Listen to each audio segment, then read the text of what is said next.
Gusto nyo bang i-appoint na si Herlin Budol para maging official representative ng Pilipinas para sa Miss Grand International 2024?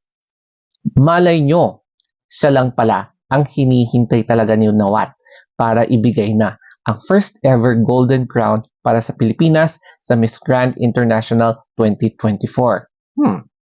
Kaya pag-uusapan natin dito ang 5 possible reasons bakit karapat-dapat si Herlin Budol na i-appoint na para hindi na tayo magpagod pa sa pagpili ng Miss Grand International Philippines. Na-postpone kasi ang screening ng Miss Grand International Philippines para sana'y isasalang nila na bagong set of candidates sa August 29, 2024.